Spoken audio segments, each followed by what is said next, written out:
والله يا جماعة أنا جايلي ذهول بكل الأحداث اللي بتحدث. والله يا جماعة إني حاسة إن اللي إحنا بنشوفه في المغرب ده مش في المغرب، لا، ده خيال علمي.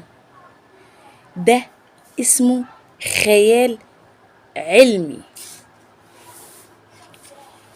فبجد اللي إحنا بنشوفه واللي إحنا بنسمعه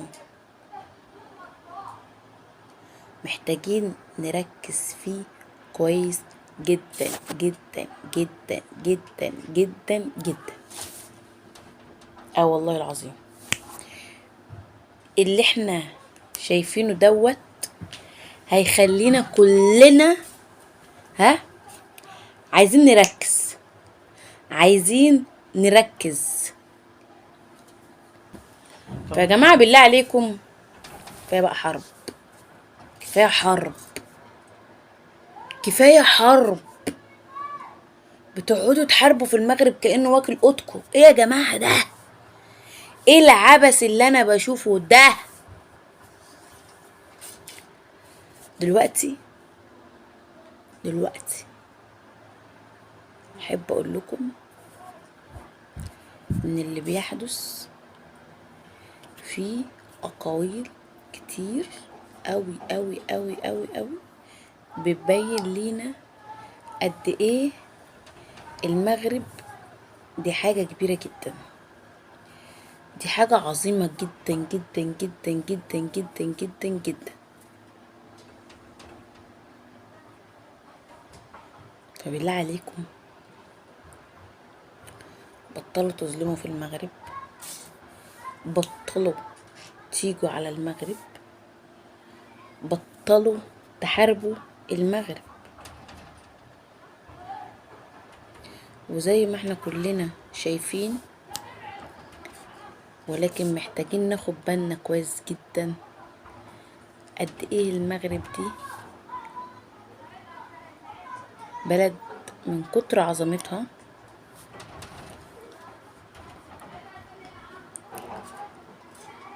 بتخلينا نشوف كل يوم قد ايه المغرب دي بلد كبيرة. فأرجوكم خلونا ما نتحدثش كتير عن الكلام اللي قد نحسه كده بيأذي ناس كتير. فأنا شايفة من موقعي هذا ان الظلم اللي المغرب بيتظلمه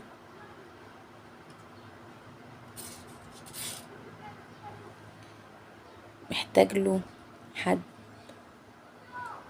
يقول لهم كفاية بقى، والله بجد كفاية.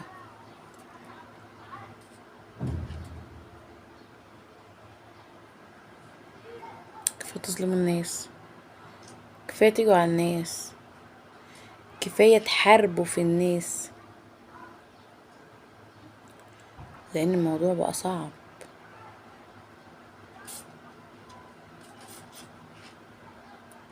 بقى صعب جدا جدا جدا جدا.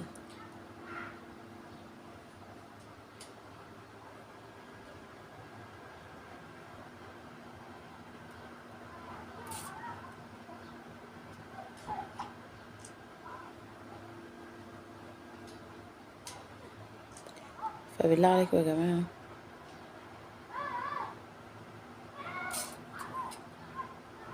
خلونا كلنا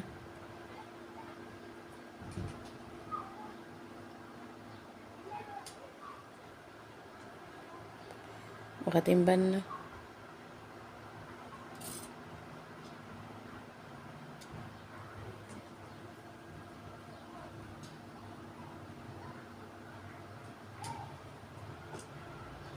من كل اللي بيحدث ده، لان الموضوع بقى صعب.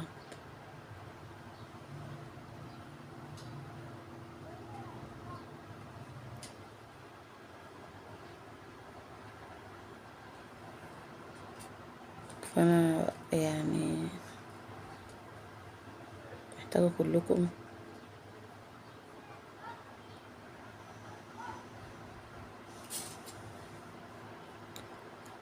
تبطلوا تحاربوا في المغرب شوية،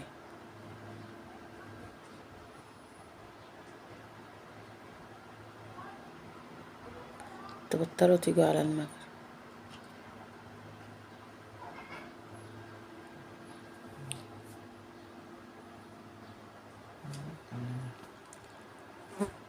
لان الموضوع فيه شوية صعوبة.